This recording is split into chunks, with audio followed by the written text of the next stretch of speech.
Hi guys, this is Andrea Mantegna. He was associated with the Italian Renaissance. He was born in 1431 in Isala di Carturo, Italy, or as it is known today, Isala Mantegna. He passed away at 75 years old on September 13, 1506. He was heavily influenced by artists like Donatello, Giotto, and Giovanni Bellini. He thought that sculptures were beautiful and wanted to capture that in his 2D work.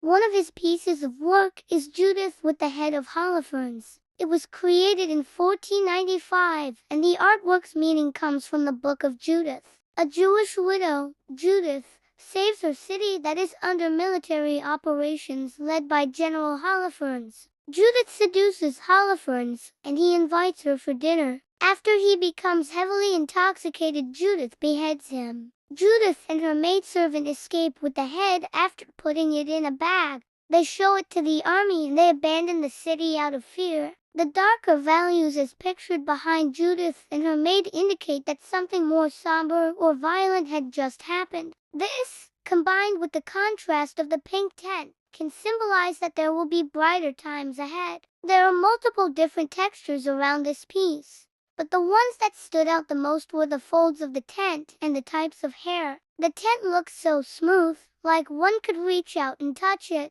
The replication of Judith's curly hair compared to the straight hair of Holofernes stands out a lot. I don't believe there is enough emphasis on the head itself. Due to the darker values, it blends in with the maid's clothing.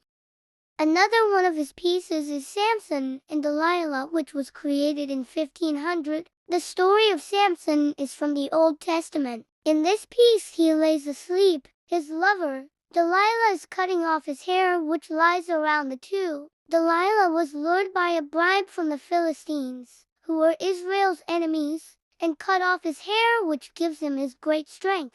Engraved into the tree in Latin it states, "Woman is 3 times worse than the devil himself."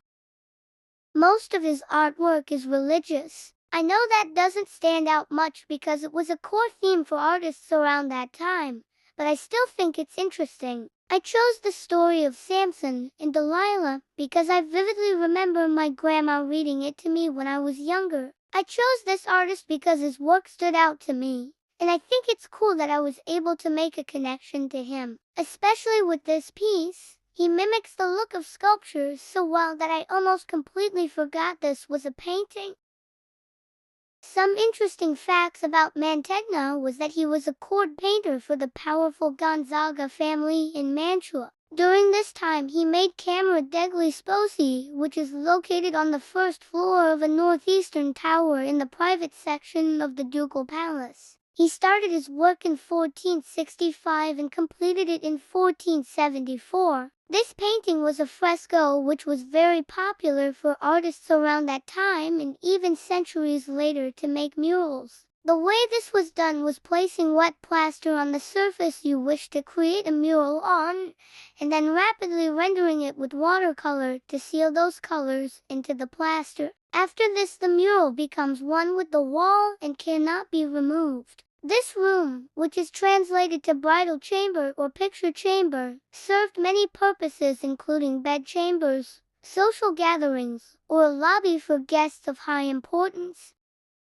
That's all. Thank you guys so much. I love you guys.